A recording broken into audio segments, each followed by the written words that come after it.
미국과 아세안 10개국 정상들이 한반도의 완전한 비핵화와 보호무역주의 반대 등의 내용을 담은 한 아세안 공동 비전 성명을 채택했습니다.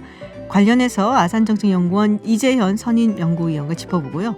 지소미아 연장 결정에 미국의 압박이 거셌다는 얘기가 많았죠. 이수혁 주미대사가 실상은 일본에도 합의를 독려했다라고 밝혔는데요. 서울타임즈에서 얘기 나눠보겠습니다. 김지윤의 이브닝쇼 시작합니다. 네, 서울타임즈 시간입니다. 오마이뉴스 박정우 기자 그리고 프레시안의 곽재훈 기자 나오셨습니다. 어서 오세요. 안녕하세요. 안녕하세요. 제가 감기 걸려고 지금 네, 꽁꽁 싸매고 지금 나왔어요. 네, 주사는 맞으셨어요? 주사는 맞았죠. 주사 맞았는데 유튜브로 보시는 분들께 굳이 들어오시라고 권해드릴 수가 없는 너무 흉측한 몰골이라 갖고 네. 캠핑 온 느낌이 캠핑 온 느낌 드세요? 네, 어쩔 수 없어요. 제 건강이 우선입니다. 네, 맞습니다. 네, 어제 이 시간에도 전해드렸습니다. 사실 뭐 며칠간 계속 전해드리고 있는데 지소미아 연장 결정 이후에 한국하고 일본 사이에 지금 계속 진실 공방이 있습니다. 사과한 적이 없다는 일본 측에서 또 뭐 외무성 차관이었나요? 외무성 차관이 메시지를 전달했다 얘기가 나왔었는데 또 지금 모태기 외무상은 사과한 적 없다라고 얘기를 하고 있어요. 어떻게 된 겁니까? 이게 진실 공방이 계속 이어지고 있는데 이게 핑퐁 게임처럼 왔다 갔다 하고 있어요. 그러니까 우리는 사과했다라는 걸 계속 주장하고 있고 강조하고 있고 일본은 그게 아니다. 사과한 적이 없다라고 얘기하고 있는데 사실 오늘 우리 정부 쪽에서 나온 얘기는 정확한 그 당시 상황이 나왔습니다. 그러니까 이 양국에서 지소미아 조건부 그 종료 연기 결정이 발표된 그날 오후 9시가 넘은 시각에 외교부가 주한 일본 대사관 정보공사에 불러들였어요. 그래서 항의한 거죠. 왜냐? 발표 내용이 다르고. 그렇습니다. 저희가 그때 봤을 때 일본의 발표 내용이 좀 이상한데라는 얘기를 했잖아요. 그러니까 수출 규제, 뭐 화이트리스트 관련된 것은 논의하지 않고 뭐 그냥 간다 이런 취지의 일본 정부 입장이 나와가지고 이상하다 했는데 그래서 외교부가 이 정보공사에 불러들였다는 거예요. 그래서 항의하려고 했는데 그랬더니 일본 그 정보공사가 이런 합의 내용과 다른 일본 정부의 입장이 보도했는데 대해서 좀 사과한다라고 얘기했어요. 근데 이게 정보공사의 개인 의견이 아니라 일본 외무성 차관의 메시지가 밝혔단 말이죠. 그건 정확한 거 아닙니까? 그러니까 이렇게 상황을 얘기를 했는데 누가 보더라도 일본이 그랬을 것이다라고 알 수가 있잖아요. 근데 계속해서 일본은 우리 사과한 적 없다라고 밝히고 있고 오늘 특히 그 모태기 외무상이 정례 기자회견에서 아니 한일 각각 언론의 보도에 약간 차이가 있다고 이해하고 있다면서 일본 측에서 사죄한 사실이 없다라고 다시 한번 주장했습니다. 계속 똑같은 말을 하고 있는 거죠. 관방장관 스가쿠가 관방장관도 정부 차원에서 사죄한 일이 없다, 사과한 일이 없다라는 얘기를 하긴 했거든요. 네, 지금 뭐 그게 이제 정부 차원에서 한 말이 아니라는 건가요? 그러면은? 그러니까 그 스가 요시히데 관방장관 기자회견은 어제였는데요. 어제 이제 정례회견에서 한국 측의 발언 하나하나에 대해 논평하는 건 생산적이지 않다. 그러니까 더 이상 얘기를 안 하겠다면서. 근데 오늘 또 얘기했어. 예, 어쨌든 정부로서 사죄한 사실은 없다. 이렇게 얘기했습니다. 이 스가 관방상은 우리 청와대의 발표에 대해서 수출 규제는 지소미아와 전혀 다른 문제다. 이 입장을 되풀이하면서 수출 관리에 관해 한국 측으로부터 WTO 프로세스를 중단한다는 통고가 있었다는 것을 수용해 앞으로 수용을 하다니 우리가 봐준 거잖아요. 네, 그렇죠. 앞으로 당국 간 대화가 이뤄질 것으로 생각한다. 이렇게 얘기를 했는데요. 지금 사실 양국 특히 일본이 되게 합의된 내용을 되게 자기들한테 유리한 대로 이제 끌어맞춰가지고 발표를 하고 있는데 어쨌든 이제 이런 얘기를 하면서도 스가 장관도 앞으로 관계 당국 간 대화가 이뤄질 것이다. 이 부분은 부인을 하지 못하고 있고요. 모태기 외무상도 중요한 점은 그러니까 앞에 뭐 사과했다 안 했다 이제 우리는 한 적 없다 이렇게 얘기해놓고 중요한 점은 수출 관리를 놓고 앞으로 한일 당국 간의 협의를 시작하니까 이걸 제대로 하는 거다라고 얘기했고 자신이 이 점을 강경화 장관에게 얘기했다. 강 장관도 동의했다. 이 부분을 강조를 했습니다. 대화를 했거라는 부분은 다 인정을 하고 있는 것이다. 네, 그렇죠. 그렇군요. 사실 처음에는 이 일본 정부가 당일 발표 때는 한국 청와대에서 발표한 뭐랄까요? 개별 품목별로 건전한 수출 실적 축적에 따라 적절한 수출 관리 운용에 의해서 이 품목별 수정 검토가 가능하다. 굉장히 어려운 내용이었는데, 사실 이 내용도 이게 처음에 모두 발표해서 이게 발표된 게 아니라 기자들이 물어보니까 이제 답변하는 과정에서 나온 얘기였거든요. 그러니까 이 사실도 처음에는 발표를 안 하려고 하다가 질의응답 과정에서 한번 얘기하고, 그 다음에 한국 측이 계속 항의를 하니까 이제 뭐 사과한 적 없다라고 하면서 스가 장관, 모태기 장관 다 어쨌든 앞으로 이걸 협의할 거라는 걸 계속 반복해서 얘기하는 걸 좀 주목해봐야 될 것 같습니다. 뭔가 자꾸 좀 안 말하려는 그런 분위기는 있네요. 맞습니다. 불리한 거는 얘기하지 않으려고. 그렇군요. 이수혁 주미대사가 한마디 했어요. 미국이 그러니까 그 얘기 많이 나왔잖아요. 한국에 압박을 했다. 할 수 없이 어떻게 보면 좀 조건부 유예로 우리가 결정을 내린 것인데 미국이 우리한테만 그런 게 아니고 일본 측에도 좀 합의하라고 독려를 했다라는 얘기가 있어요. 네, 이수혁 대사가 그 워싱턴 현지 시간으로 어제 한국문화원에서 열린 특파원 간담회를 통해서 얘기한 그런 부분인데요. 그러니까 실상은 미국 고위 인사들이 최근 일본과 한국 방문을 통해서 한일 간의 합의를 적극 독려했다. 그러니까 일본 쪽에도 독려를 했다는 거예요. 우리한테만 압박한 것은 아니다. 그렇습니다. 마크 밀리 합참의장이 한미 안보 협의회 참석자 방안에 앞서서 방일했잖아요. 네. 저희가 전해드렸죠. 그러니까 스틸웰 국무부 차관보도 뭐 요즘에 그 두 차례 방일을 하면서 일본에 압력을 가했다 이렇게 좀 볼 수가 있고요. 그러니까 이렇게 외교적 협의를 다 공개하기는 어렵지만 초반 완강하던 일본 측의 입장에 미세한 변화가 생겼다. 그리고 금요일 한일 간 합의에 이를 수 있게 된 자체만으로도 미국의 그런 뭐 건설적 역할이 있었을 것이다 이렇게 평가한다라고 얘기를 하고 있습니다. 그러니까 상식적으로 봐도 뭐 이걸 한일 합의가 누구의 승리라고 말할 수 없는 부분이잖아요. 네네. 이수혁 대사도 그걸 강조했고 미국 입장에서 보자면 그러니까 우리 한국 측 입장은 언제든 협상할 준비가 돼 있다. 다만 일본 측이 앞으로 태도 변화에 대해서 얘기를 해야 된다라는 얘기를 하면서 협상할 준비는 돼 있다고 했어요. 근데 일본 측에서는 우리가 양보하거나 항복하지 않으면 뭐 이른바 항복하지 않으면 협상 자체가 없다고 했단 말이죠. 그럼 봤을 때 협상을 아예 안 하겠다는 사람이 압력을 더 받았을지 아니면 협상할 수 있는 자세가 있던 사람이 압력을 더 받았을지 이건 저희가 객관적으로 볼 수 있는 부분이죠. 사실 요 뉴스가 나왔을 때 생각이 들었던 건 뭔가 이면 합의가 있지 않을까. 그러니까 발표가 나온 그러니까 정부가 언론에 발표하는 거 외에 이제 한국과 일본 간에 혹은 미국하고 함께 뭔가 좀 이면 합의 같은 게 있지 않았을까라는 생각을 했는데 뭐 그런 얘기는 없나요? 그러니까 어제 모 방송에서 이제 그런 문서 합의가 있었다. 양측이 발표 분량 맞추고 별도 해석은 달지 않기로 합의를 해서 문서화했다라고 뭐 청와대 외교부 또 여권 핵심 관계자를 인용해서 보도를 하긴 했는데 이거는 사실 확인이 안 될 뿐더러 그렇죠. 확인할 수도 없죠. 그렇죠. 사실. 뭐 그리고 이거 확인해서 공개하는 게 꼭 뭐 소위 말하는 국익에 부합하는지도 좀 의문이고요. 그다음에 일본 측에서 또 대화를 할 때 뭐 이것도 이제 비공식적으로 흘러나온 이야기인데 일본 측에서 수출 관련 규제 대화를 하자 그러면서 한 달 정도 시간이 필요하다. 이걸 풀어주려면 이제 이런 얘기를 했다는 것도 이제 한 달 정도 필요하다. 정부 소식통발로 전해지고 있어요. 그러니까 지소미아 종료가 23일 0시 그러니까 22일 자정 그 시점이었는데 이걸 일주일 정도 앞두고 이 화이트리스트 복원을 비롯한 수출 규제 철회를 논의하기 위해서 국장급 회의를 하자 일본 측에서 이렇게 제안을 하면서 네. 수출 규제를 되돌리려면 형식적이지만 이 수출입 관리 체제에 문제가 없다는 점을 확인해야 돼서 한 달 정도 시간이 걸린다. 이렇게 전달을 했기 때문에 원래 지소미아 종료를 염두에 두고 있던 한국 정부의 입장이 바뀐 거다. 이게 또 우리 정부 소식통발로 언론에 보도가 된 겁니다. 그렇군요. 뭐 결론적으로는 우리가 칼자를 쥐고 있죠 사실. 그 종료를 다시 실행시킬 수 있는 부분이 있기 때문에 물론 미국이나 일본 쪽에서는 에이 다시 할 수 있겠어 하지만 뭐 합의가 안 지켜진다면 다시 해야죠. 어제 김종대 의원님도 그거 다시 쓰기 힘들 거라고 얘기하시던데요. 그래요? 네. 아닙니다. 저는 다시 할 수 있다고 생각합니다. 우리 박정훈 기자 열혈남아 박정훈 기자는 다시 할 수도 있다. 아니 합의를 안 지키면은 깨야죠. 합의를 안 지키면 깨야 된다. 뭐 조금 두고 보도록 하죠. 뭐 이게 그러니까 그 어제 말씀드렸듯이 다음 달로 예정된 한일 정상회담이 어떻게 될지 거기에 좀 초점이 맞춰야 될 때라고 생각해봐요. 날짜나 네. 이런 예정이 됐다고 말하기는 조금 이르죠. 네, 다음 달에 한다. 하고 이렇게 보시면 되겠습니다. 네, 좀 보다 근본적으로는 그 징용 그 맞아요. 배상 그 문제가 좀 해결이 돼야 모든 게 풀리겠지만 기술적인 부분을 좀 보면 아까 제가 한 번 말했지만 굉장히 어려웠던 그 이다 요이치 다시 얘기해봐. 네, 그거 개발 품목별로 뭐 건전한 수출 실적 예. 요게 어떻게 풀리는지를 봐야 될 것 같아요. 예. 근본적인 부분은 사실 우리 곽정훈 기자 얘기한 것처럼 강제징용 문제, 그 문제가 걸려 있어갖고. 그렇죠. 그게 풀리면 예. 일본이 무역 규제가 풀리고 그렇게 되면 지소미아도 정상화되고 뭐 아마 그런 수순으로 가야 될 것 같은데.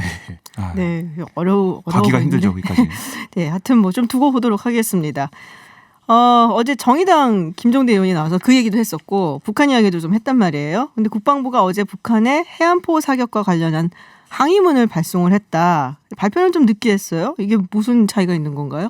그러니까 23일에 해안포 네. 사격이 있었다는 겁니다. 그래서 그 당시에 우리 군 당국이 음원 포착을 했대요. 소리 들었다는 거예요. 예, 예. 근데 그 당시에 그 소리를 들었으면 해안포 사격이 있었다라고 발표해야지. 왜 25일 그러니까요. 북한의 보도가 있은 다음에 발표했냐 이런 비판이 나오고 있죠. 거기에 대해 군 당국은 좀 억울해하고 있습니다. 왜요? 왜냐? 음원 포착은 하나의 첩보이자 퍼즐 조각이다. 그거 하나만으로 그게 해안포 사격이라 할 수 없다. 그러니까 그거 하나하고 단정을 짓기 그런 힘들어서 겁니다. 그랬다. 그러니까 다른 것들을 다 맞춰봤을 때 결론 내리는 거지 섣불리 내릴 수 없다는 거예요. 네. 뭐 김정은 위원장 동선에 관한 북한 공개 보도 같은 것도 중요한 첩보이기 때문에 다 종합해야 된다 이런 얘기고요. 그리고 이런 얘기도 했습니다. 지난 5월에 있었던 북한의 그 미사일 발사 이런 것도 아직 분석 중이다. 근데 어떻게 이걸 우리가 바로 한 번에 얘기할 수가 있겠느냐 이런 주장도 하고 있어요. 그렇군요. 지금 저기 청취자분 중에 망고기님이 앵커 코 먹는 소리 2번씩이나 들렸다 그러시는데 제가 풀 수는 없어서 그냥 먹어버렸습니다. 죄송합니다. 저희가 말을 많이 하도록 하겠습니다. 일단 이제 북한 측의 이런 약간 도발 행위 뭐 이런 거는 여러 번 있었는데 우리 국방부에서 9.19 군사합의 위반이다라고 얘기한 건 거의 처음이었거든요. 이번이. 네. 그래서 그만큼 조금 엄중하게 받아들이고 있는 것 같은데 그 얘기하신 대로 박정희 기자 얘기하신 대로 그렇다면은 실제 사격이 있었다라고 우리 국방부가 확인을 한 거네요. 네, 그렇습니다. 따지고 보면. 네. 오늘 이제 최연숙 국방부 대변인이 정례 브리핑에서 오늘 오전 서해지구 군통신선을 통해서 이번 북측의 해안포 사격훈련에 대해 강력히 항의했다. 이렇게 밝히면서 해안포 사격훈련이 9.19 군사합의 위반임을 분명히 했다. 이렇게 얘기를 했고요. 아까 이제 얘기한 그 정확한 정보를 확인하는 과정에 대해서도 예급을 하면서 확인한 다음에 즉각적으로 의견 표명을 했고 항의를 했다. 그러니까 한마디로 확인했다는 거를 뭐 대변인이 공식석상에서 언급했으니까 뭐 그 실세 사격이 이루어진 건 뭐 지금 이견의 여지가 없는 셈이죠. 그렇군요. 북한 무슨 반응이 있나요? 우리가 이렇게 얘기하는데. 아직 알려지지 않았습니다. 그러니까 어떤 반응이 있는지 군 당국도 얘기하지 않고 있고요. 아직 알려진 뭐 보도나 이런 게 없는 상황입니다. 그렇군요. 네. 통상적으로 이제 우리가 아마 전달을 했을 거고 그게 오늘 오전에 있었던 일이니까 아마 내일자 뭐 노동신문이나 조선중앙통신을 통해서 뭐가 나올 것 같아요. 관영 매체를 통해서 나올 것 같아요. 예. 네. 근데 근데 사실 이 남북 정상회담 4.27 남북 정상회담의 가장 큰 결실이다라고 얘기한 게 9.19 군사합의거든요. 그렇죠. 예. 근데 이것까지 조금 이게 흔들고 무너지게 되면 사실 조금 많이 타격을 입을 수밖에 없는데 저 말고 다른 전문가들 분석도 좀 취재하지 않으셨어요? 네. 그 한국 정부 나아가서 미국에 대한 압박이다 뭐 이런 점을 공통적으로 보고 있는 네. 것 같은데요. 특히 이제 김정은 위원장이 이 군사 관련 행보가 이번 달에만 3번째거든요. 그러니까 북한 매체 보도 기준으로 하면 지난 16일에 전투 비행술대에 참관했고 그다음에 18일에 낙한산 침투훈련 시찰하고 이어서 이제 이번에 특히 이 창린도가 남북 접경 지역인데 여기를 방문해서 해안포 사격을 지도한 건데 결국 이제 비핵화 협상에 대해서 북한이 연말이라는 시한을 제시하지 않았습니까? 이제 그게 얼마 안 남은 시점에서 이제 미국에 대해서 이거 봐라 한반도가 이렇게 불안한데 니네 이거 방치할래? 이제 이렇게 계속 그 미국을 압박하는 거라는 거죠. 특히 이제 말씀하신 대로 그 남북 지금까지 관계 그 문재인 정부의 남북 관계 정책의 가장 큰 결실이 9.19 군사합의라고 할 수 있는데. 우리 한국 정부를 겨냥해서도 이 단계적으로 이 무력 시위 수위를 높여가면서 좀 압박하는 거 아니냐. 거의 유일한 성과라고 할 수 있는 이 남북 그 9.19 군사합의가 이렇게 깨지도록 너희가 과연 방치를 할 거냐? 이제 이렇게 한국 정부를 떠본다. 뭐 대부분 그렇게 보시는 것 같더라고요. 그렇죠. 그러니까 뭐 김계관, 김영철, 최선희 등등 계속 나와서 강경 발언 그리고 합의가 안 되면 다른 길로 갈 수 있다는 얘기 계속하고 있는데 미국 쪽에서 별다른 입장이나 뭐 그 상대할 얘기가 안 나오고 있단 말이죠. 미국 쪽에서는 나오긴 나왔죠. 네. 아무 그렇게 급하게 해. 그냥 천천히 가자고 이렇게 얘기가 나오긴 그렇죠. 했죠. 비건 네. 대표가. 네. 뭐 계속해서 북한 쪽에서는 뭐 이런 군사적인 액션 네. 그리고 뭐 발언들 계속 나올 것으로 보입니다. 비건 스톡홀름 대표가 이후로 다른 게 없어요. 그 네. 부장관 청문회장에서 연말이라는 시한은 북한이 일방적으로 유감스럽게 설정한 거고 네. 우리는 거기에 부여하지 않겠다. 그러니까요. 이렇게 얘기를 했죠. 그래서 뭐 글쎄 연말까지 뭘 내놓을 것 같지는 않아요, 미국이. 그럼 북한이 계속해서 이제 그 액션을 취할 가능성이 큰 그래서 거죠. 좀 걱정이 크죠. 네. 네. 특히 이제 이번 그 포사격 같은 경우에는 미국보다 한국 정부에 대한 경고의 의미가 좀 커 보이는 게 날짜가 23일이에요. 네. 23일이 연평도 연평도. 포격훈련. 연평도 포격. 예, 그날 바로 그날입니다. 아 그러네요, 진짜. 네. 알겠습니다. 제가 연평도 포격훈련 잘못 말했는데 연평도 사태입니다. 사태, 네. 예. 2010년. 네, 맞습니다. 네, 교통정보 듣고 다시 돌아오겠습니다. 네, 이브닝 쇼 서울타임즈 계속하겠습니다. 국회로 가보겠어요. 황교안 대표 아직도 단식 중이죠. 굉장히 많이 안 좋아졌다는 얘기가 있는데 오늘 유승민 의원도 갔고 또 홍준표 대표도 어제 찾았다는 얘기가 그렇습니다. 있습니다. 그리고 손학규 대표도 네네. 갔고요. 김관영 최고위원도 가서 좀 빨리 이제 복귀해라. 그만 단식을 중단해 달라 이런 얘기를 했는데요. 우선 지금 몽고시 텐트에서 어제부터 단식을 진행하고 있고 7일째 접어들었습니다. 네. 거기 보면 그 천막 앞에 자유 대한민국 수호 국민 여러분 도와주십시오. 황교안 뭐 이런 대형 플랜카드가 걸려 있어요. 그리고 제가 어제 말씀드렸던 피켓 그러니까 지소미아 연장 촉구 부분이 줄로 그어져 있었던 피켓이 있지 네네. 않습니까? 나머지 두 개는 살아 있는 거죠. 그렇습니다. 그게 새롭게 바뀌었어요. 그러니까 지소매분이 아예 빠지고요. 네네. 공수처법 그리고 연동형 비례대표제 철회 이것만 남겨 있는 상황 새 걸로 바뀌었는데 어제 많이 보도가 됐거든요. 그것만 줄로 그어진 부분 사진이 많이 보도가 돼서 바뀐 것 같고 말씀하신 것은 유승민 의원이 찾아가서 이런 얘기를 했어요. 국회로 돌아와서 선거법과 공수처법을 저지하자. 이렇게 단식 중단을 권유했는데 물론 기자들과 만나서는 보수 대통합 얘기는 없었다라고 얘기를 했는데 이 선거법 얘기 뭔가 하지 않았을까요? 얘기를? 공수처법 얘기한 거 자체가 함께 힘을 모으자라는 거거든요. 그러니까요. 여기서부터 시작할 수 있다 뭐 이렇게 좀 보여지고요. 근데 네. 시간이 보수 통합까지 얘기하기는 총 대화 시간이 3분 정도라 가지고 아 네. 그래요? 예 그렇게 길게 많이 짧구나. 네네 그렇게 할 적은 없었던 것 같고 근데 그러니까 보수 대통합 정확히 얘기는 안 했지만 이 두 가지를 같이 저지하자.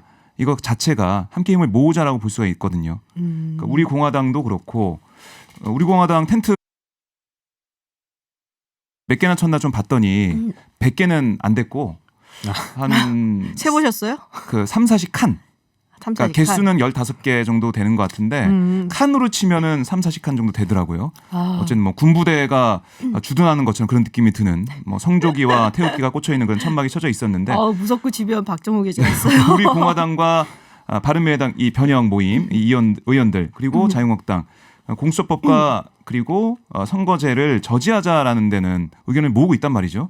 이게 하나의 뭔가 한 단초가 되지 않을까 저는 그런 생각이 들더라고요. 근데 홍준표 대표가 어저께 가서 공수처 내주고 그리고 선거법 막아내자 이런 얘기를 했단 말이에요. 예, 홍준표 전 대표가 어제 황교안 대표를 찾아가서 만나고 그 기자들과 만나서 뭐라고 했냐면 이젠 타협을 했으면 좋겠다. 그래서 정치적으로 타협이 이뤄져서 국회에 계류 중인 공수처법 또 검경수사청 조정안을 더불어민주당과 협의해서 통과시켜주고 연동형 비례대표제는 민의에 반한 제도니까 이것까지 강행 처리하면 총선을 거부해야 하는 상황이 온다. 이제 이렇게 얘기를 하면서 민주당이 원하는 거는 공수처법과 검경수사권 조정안이다. 이것 때문에 민주당이 인질이 돼 있다. 그러니까 공수처법 검경수사권 조정안은 그냥 민주당이 해주고 그러면서 홍 대표가 이런 얘기도 했어요. 그건 우리가 집권하면 다시 바꾸면 된다. 그렇게 얘기를 하면서 다만 바로 걱정했던 그 부분이잖아요. 네네네. 그래서 공수처법과 검경수사권 조정안은 여권에 지금 민주당에 내주고 저 선거법은 못하는 걸로 이제 그 한마디로 양당 간에 협상을 하자 이제 그런 제안을 한 거죠. 뭔가 협상하자는 얘기들은 나오는 것 같아요. 아무래도. 그러니까 그게 사실 홍 전 대표 얘기가 이 소위 말하는 다른 이제 전 야3당이었고 지금 야4당 그다음에 뭐 진보진영 시민사회에서 가장 걱정하는 바가 그거이긴 한데요. 네. 다만 이제 홍 전 대표가 이제 말하는 게 한국당 안에서 얼마나 좀 울림이 있느냐 이 부분은 좀 이제 생각을 좀 해봐야 될 문제긴 합니다. 뭐 당 안에 그 한국당 안에서 좀 협상안이 나오긴 나오는데요. 이를테면 뭐 좀 비주류 중진들이라고 할 수 있는 뭐 강석호 의원이 오늘 언론 인터뷰에 나와서 뭐든 간에 협상을 하려면 서로 주고 받아야 된다. 전부냐 이렇게 가면 파멸이다 이렇게 얘기를 했고 또 주호영 의원도 일방 처리를 하지 않겠다는 중요한 약속이 없이는 협상에 응할 수 없는 상황이라면서 다만 이제 그런 일방 처리하지 않는다는 약속을 한다면 할 수 있다. 뭐 이런 조로 얘기를 하긴 했습니다. 다만 이제 그 지도부를 형성하고 있는 그 주변 그룹 뭐 주류라고 하겠는데 그쪽은 분위기가 좀 상당히 달라요. 강경합니다. 이제 뭐 어떤 협상론 이런 게 당 안에서 나오는 데 대해서 목숨 걸고 단식하는 사람 앞에서 이게 할 얘기가 아니다. 이게 단식하는 황 대표의 의사에 이게 반하는 얘기다. 아니 뭐 협상을 바랄 수도 있는 거고 그거는 알 수가 없는 거죠. 지금 단식하는 분이. 그러니까 황교안 대표의 단식이 네. 정치 협상을 막고 있는 것 같아요. 제가 봤을 때는. 그래서 홍 전 대표도 어제 가서 정치 좀 해라. 그 얘기한 거 아닙니까?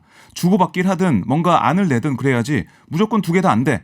그러면 출구가 없어요. 그 얘기를 하는 것 같은데 황교안 대표가 끝까지 갈 것 같다 이런 느낌은 듭니다. 그렇군요. 실려가기 전까지는 계속하지 않을까. 어쨌든 선거법은 이제 부의가 되잖아요.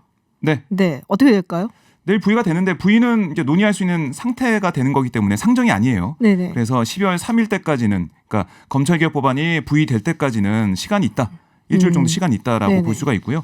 부의가 다 된 다음에도 상정을 언제 하느냐. 아마 이번 회기 내에는 할 것 같은데 또 그 시간까지 있기 때문에 열흘 정도 시간이 있다. 저는 그렇게 보고 있습니다. 그동안에 무슨 협상이 가능하다? 협상을 해야죠. 네. 아하, 해야 된다. 단식을 하면서 건강이 많이 염려가 되는 상황인데 어떻게 하든 협상을 해야 되고 나경원 대표가 원내 대표이기 때문에요. 이 부분은 좀 책임지고 협상이 되지 않을까 이런 생각하고 있습니다. 오늘 이인영 원내대표가 민주당에서 앞으로 일주일간 집중 협상을 하자 네. 이렇게 제안을 하긴 했어요. 그 지금 원내대표들이 사실 어제 오늘 매일 만나고 있는데 내일도 만납니다. 네. 근데 정작 오늘 만난 데선 뭐 별다른 성과는 없었던 것 같아요. 이제 뭐 그러니까 바른미래당 오신환 원내대표는 뭐 부의가 상정을 의미하는 건 아니니까 그 부분은 논의하기로 해서 하루 이틀 상황을 보고 논의를 계속 이어가겠다. 오신환 원내대표를 만난 거 아니에요? 박정우 기자 똑같은 얘기를 하고 계시네. 아닙니다. 아. 그러니까 뭐 그렇게 볼 수밖에 없는 상황이죠 지금은. 네. 사실. 참고로 네. 이인영 나경원 원내대표는 무슨 말 하나 들어봤더니 특별히 드릴 말씀 없다 이렇게만 하고 특별히 드릴 말씀 갔습니다. 없다. 드릴 뭐 해주실 말씀도 없으시겠네요, 우리 곽재훈 기자가. 그러니까 민주당 의원들 얘기를 들어보면 미국에 갔을 때 새 원내대표가 뭔가 더 논의를 하려고 그랬어요. 근데 나경원 원내대표가 일찍 들어왔죠. 황교안 대표 단식 때문에. 그렇죠. 뭐 그런 기회도 좀 놓쳤고 황교안 대표의 단식이 뭔가 나비 효과처럼 이 뭔가 협상을 막는 그런 걸림돌이 되지 않나 이런 생각을 해봅니다. 그러니까 좀 아까 말씀하신 그 황 대표가 지금 협상을 맡고 있다는 게 그런 의미인데 그런 점에서 오늘 유승민 의원이 위로 방문차 황 대표를 간 거긴 한데 한 얘기 중에 좀 눈에 띄는 게 있어요. 문제가 되고 있는 선거법 공수처법은 문제의식을 갖고 있는 국회의원들이 힘을 합쳐 막아야 하니까 국회에서 그렇게 할 수 있도록 하자. 문제의식이 그만하자. 있는지 없는지 모르겠는 원외 대표는 좀 빠지시라는 얘기인가요? 그러면? 그리고 뭐 단식 투쟁을 왜 청와대 앞에서 하느냐. 아. 뭐 약간 그런 말로도 오. 좀 꼬아서 들으면 물론 유 의원이 그런 뜻으로 한 말일지는 모르겠습니다만 좀 꼬아서 듣자면 그렇게 그럴 수도 해석이 가능할 있겠네요. 것 같아요. 그러네. 국회에서 하든지 아니면 민주당 당사 앞에서 하든지 그래야 되는데 네. 청와대 앞에서 하고 있네요. 알겠습니다. 하여튼 좀 지켜보도록 하고요. 네, 지금까지 프레시안 곽재훈 기자 그리고 오마이뉴스 박정호 기자 함께했습니다. 고맙습니다. 네, 고맙습니다. 감사합니다. 네, 해외 뉴스 알아보는 서울타임즈 전주현 캐스터와 함께합니다. 어서 오세요. 네, 안녕하세요. 네.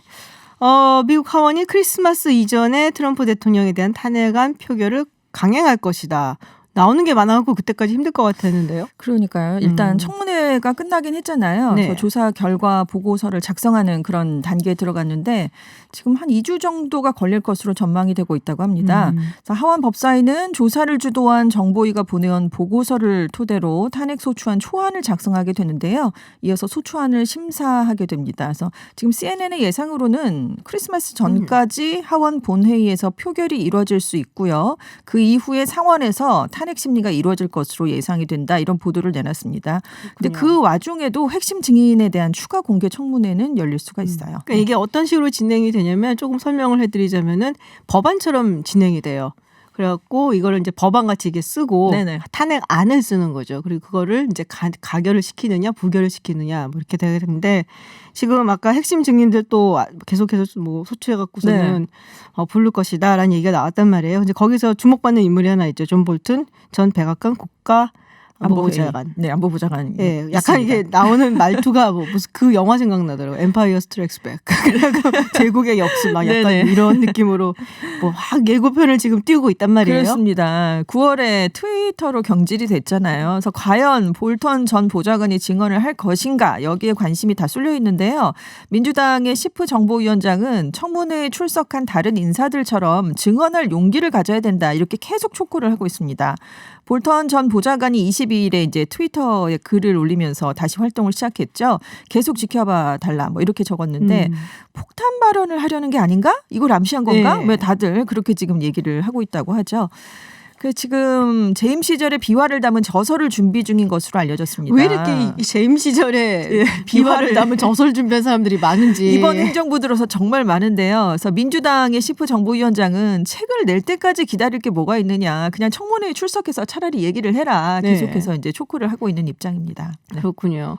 지금 근데 재밌는 뉴스가 하나 들어와 있어요. 트럼프 대통령이 참모들이 너무너무 믿을 수가 없어갖고 집무실 오발 오피스라고 하잖아요. 거기 말고 딴 데 가서 집무를 한다. 관저에서 업무를 보는 거기서 많이 시간이. 듣던 얘기거든요. 이게 관저에서 시간이 뭡니까, 이게 굉장히 도대체. 늘어나고 있대요. 지금 사실 내부 고발자 제보도 있었고 네네. 행정부 관리들이 가지 말라고 했는데도 청문회에 가서 증언들을 했잖아요. 맞아요. 그래서 지금 참모들에 대한 경계심이 굉장히 높아져 있다고 합니다. 그래서 백악관 인프라에 대한 불신도 좀 높은 상태고요. 그래서 관저에서 일을 하면 참모들의 간섭도 피할 수 있고 뭐 친구들이라든가 공화당 의원들, 뭐 TV 평론가 이렇게 좀 지인들한테 편하게 전화를 걸 수 있다는 거죠. 지켜보는 사람이 없으니까. 그래서 그 트럼프 대통령 본인에게는 집무실보다 더 생산적인 공간이다 이렇게 느끼고 있다고 폴리티코가 보도를 했습니다.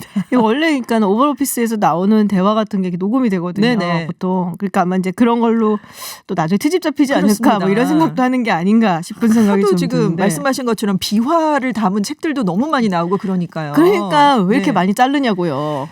그러게요. 근데 이렇게 한 텀에서 네네. 그 내각이 이렇게 많이 바뀐 적이 없어요. 없죠. 미국. 네네. 보통은 이제 한 텀은 같이 가거든요. 그렇죠. 그러니까 4년 정도는 우리 같이 가자. 쭉 가는데. 근데 이렇게 많이 바뀌는 경우가 없기 때문에 더군다나 이렇게 나갈 때 좋게 나간 경우가 별로 그러니까요. 없거든요. 바뀌는 건 괜찮은데. 네. 네, 그러니까 그렇습니다. 다 나가고서 이제 뭐 책 하나 쓰고 그럼 네. 베스트셀러 되고 이러니까 모두들 그러고 있는 것 같습니다. 중공 이야기를 좀 해보겠습니다. 신장 위구르 자치구 말만 사실 많이 들었고 굉장한 인권 탄압이 있다라는 얘기들을 네. 건네건네 들어서 보도에도 그렇게 많이 나오진 않았거든요. 근데 요번에 내부 문건이 공개가 됐다 그래요. 직업훈련소? 그렇습니다. 예, 네. 이게 도대체 뭔지. 그러니까 국제탐사보도 언론인 협회가 중국 공산당이 2017년에 작성한 기밀 문건을 입수했다면서 이제 이 내용을 공개를 한 건데요. 서북부 신장 위구르 자치구에 2017년부터 정치범 수용소를 설립했답니다. 그래서 위구르족을 비롯한 소수민족을 최소 100만 명을 강제 수용했다고 100만 해요. 명? 네, 굉장한 규모죠.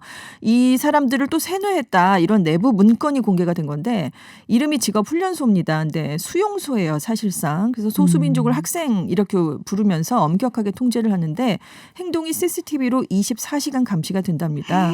중화주의 주입 같은 세뇌 교육이 계속 이루어지고요. 기상, 취침, 식사 시간이 정해져 있는 건 물론이고 화장실에 갈 때도 정해진 규칙에 따라서 가야 한다고 합니다. 그래서 탈출을 방지하기 위해서 기숙사 출입문에 이중 잠금 장치를 해놓고 있고 소수민족들이 그 중국 정부의 생각에 의하면 완전히 교화된 다음에야 수용소를 나설 수가 있는데 최소 1년은 여기 있어야 된대요. 1년은 거기 있어야 된다는 있어야 거예요, 됩니다. 무조건? 네, 수용소에 수용이 돼 있어야 된다는 거죠. 수용을 하는 기준은 뭐예요, 그럼? 그러니까 여기가 계속 분리독립을 외치는 곳이잖아요. 그러니까 분리독립을 외칠 만한 사람들을 데려다가 여기 수용을 해놓고 이른바 교화를 시킨다는 얘기죠. 그래서 소수민족 탄압 논란이 당연히 다시 지금 전 세계적으로 불거지고 있고 AP통신이 소수민족을 구금해서 언어와 사고를 개조하려는 중국 정부의 의도를 보여주는 것이다 이렇게 지적을 했습니다. 근데 이게 언론이 또 접근하기도 되게 힘든 게 네. 굉장히 심하게 감시를 하거든요. 그렇습니다. 들어가기도 굉장히 네. 힘들고 가서 누구를 접근해갖고선 이야기를 해보기도 힘들고 그렇습니다. 그래서 나오는 기사들이 몰래 들어가고서는 이제 어떻게 따낸 기사들, 네네. 인터뷰들 뭐 이런 종류로 주로 오고 아니면 거기서 탈출한 사람들하고 인터뷰를 네. 해갖고 거기서 이제 기사가 또 나오고 그렇습니다. 지난번에 제가 한번 피계선과 전해드렸던 것 같은데 그 여성들 신장 아마 주로 남성들을 여기 끌고 갔을 거예요. 네네. 젊은 남성들을. 그러면은 남겨진 여성들이 있는 곳에 그 집에 가갖고 이 중국 이제 뭐라 그러지 공안일 수도 있고 중국 네. 남성이겠죠. 그러니까 한족. 네. 네. 그 사람들이 가갖고선 거기서 지낸다는 거예요. 그러니까요. 화친을 목적으로. 네네. 말이 그러니까 화친이죠. 말이 화친인 네. 거죠. 무슨 일이 일어난지 사실은 알 그러니까요. 수가 없지만 네네. 어쨌건 간에 굉장히 비정상적인 상황이다. 이것만은 맞는 것 같은데 그렇습니다. 이 뭐 중국 정부에서는 뭐라고 얘기를 하나요? 영국 주재 중국 대사관이 이제 발표를 했는데 유출된 문건이 위조된 가짜 뉴스다 이렇게 얘기를 했고요. 신장에는 소위 수용소라는 데가 없다. 직업교육훈련센터는 테러리즘을 예방하기 위해서 설립된 곳이다 이렇게 반박하는 얘기를 내놓긴 했습니다. 테러리즘을 방지하기 위해서. 네, 그러니까 신장 위구르 지역은 거의 그거라고 하잖아요. 그러니까 빅브라더 사회다. 네. 감시가 예, 엄청나게 어마어마한 이루어지는 감시. 곳이고요. 네, 그동안 분리독립 테러 같은 것들이 사실상 많이 빈번하게 일어났던 곳이긴 하잖아요. 그러니까 그것 때문에 테러리즘 예방을 위해 설립됐다 이런 걸 내세우고 있는 것 같습니다. 그렇군요. 네. 거기에 이제 CCTV가 그렇게 많이 달려 있대요. 중국 전역에 지금 네. 굉장히 많이 달려 있는데 여기는 얼마나 많이 달려 있겠어요. 여기는 굉장히 네. 집중적으로 많이 네네. 달려 있고 그래서 거기 그 달리는 CCTV를 제조하는 회사가 하이크비전이라고 있는데 네네. 거기를 아마 블랙리스트에 이제 미국 재무부에선가 올리려고 했었는데 올렸는지 제가 기억이 잘 안 나는데 아직 안 올렸던 걸로 기억이 네. 나는데요. 왜냐하면 미국에도 지금 많이 들어가 있거든요. 네. 그렇기 때문에 그럴 경우에 미국도 많이 막히는 일이 생기게 됩니다. 그렇군요. 네, 외신들이 구하라 씨 이야기를 했다고 합니다. K-팝 스타들이 온라인 악성 댓글로 압박을 받고 있다. 그렇습니다. 그래서 좀 특별히 우리나라 케이스를 다룬 이유가 있을까요? 그 부유한 국가들 가운데 가장 높은 자살률을 기록하고 있다. 이게 지금 수치상으로도 나오고 있잖아요. 근데 정신 건강에 대한 지원이 부족하다라고 워싱턴 포스트가 이 점을 좀 지적을 했어요. 그리고 특히 이 여가수들 구하라 씨와 설리 씨 얘기를 들면서 연애나 실생활을 통제받았고 사생활이 대중에 노출돼서 검정을 받았고 악의적인 온라인 비평에 시달려야 했다. 이것이 참 문제가 되고 있다라고 하면서 CNN도 그렇고 워싱턴 포스트도 그렇고 많은 외신들이 이 사건을 전했습니다. NPR이 보도를 했다는 게 되게 흥미로웠어요. 네. NPR 되게 좋아하거든요. 네, 공영 라디오죠. 네, 공영 라디오인데 네. 여기서 대중들의 관음 법적인 관심 네. 뭐 이야기 뭐 요 문제 이야기도 했다고 하더라고요. 그러니까 전 남자친구와의 소송이 계속 진행되고 있는 와중이었잖아요. 그래서 그 남자친구에 의한 협박 사건이 알려진 직후에 구하라 동영상을 비롯한 유사한 검색어가 한국에서 검색 트렌드가 됐다. 온라인 댓글을 다는 사람들이 악의적인 루머와 비난으로 구하라 씨를 공격했다 이런 지적을 했습니다. 그러면서 한편으로 한국에서의 불법 촬영 문제를 지적을 하게 된 거예요. 그러니까 불법 사진 촬영, 온라인 유통 이미 한국에서 광범위하게 퍼진 범죄다라고 하면서 많은 여성들이 지금 친밀한 관계에서 벌어지는 불법 촬영에 대한 두려움 이런 것들을 갖고 있다. 근데 이제 구하라 씨는 스타덤 때문에 추가적인 조사를 더 감내해야 했던 상황이었다라는 점을 강조를 많이 했습니다. 대중들이 더 관심을 갖고 네. 막 그랬었죠. 사실 그렇습니다. 뭐 이런 이야기가 나서 다들 비난했는데 또 한편에서는 그 동영상 찾아보고 어디서 구할 수 있고. 있냐 막 네. 물어보는 질문들도 많았고 근데 피해자인데 네. 내가 피해를 당했다고 이렇게 나서서 얘기를 하기도 힘든 그런 힘든 사회적인 상황이죠. 환경도 있다라는 부분도 지적을 한 것 같아요. 그렇습니다. AFP 통신이 그러니까 우리 방송통신심의위원회의 디지털 성범죄 대응팀이 있잖아요. 네. 이 활동을 다룬 기사를 통해서 우리나라의 몰카 실태를 거론을 했습니다. 그래서 주로 남성들이 학교나 화장실 같은 공간에서 여성을 은밀하게 촬영한다라고 얘기를 하면서 또 불만을 품은 헤어진 남자친구, 연인 등이 동의 없이 성관계 동영상 촬영 및 공유를 하는 리벤지 포르노라는 게 있다. 그래서 대응팀이 단속을 하고 있다라고 했는데 AFP는 첫 24시간 안에 유포를 막지 못하면 사실상 온라인 공간에서 이걸 완전히 삭제하는 게 어렵다. 이 점을 지적을 했습니다.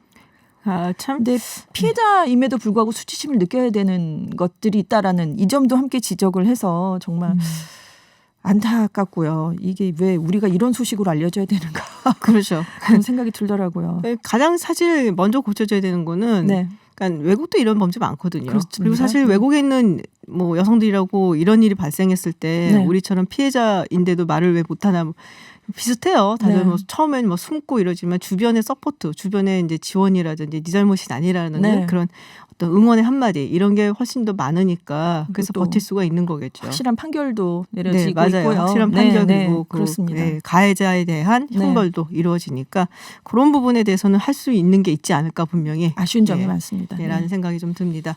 네, 오늘 서울타임즈 외신 소식은 여기까지 듣도록 하겠습니다. 전주현 캐스터였습니다. 고맙습니다. 네, 감사합니다. 네, 2부 끝곡 케이리 페리의 Roar 들으시면서 저는 7시에 김지윤의 픽으로 돌아오겠습니다.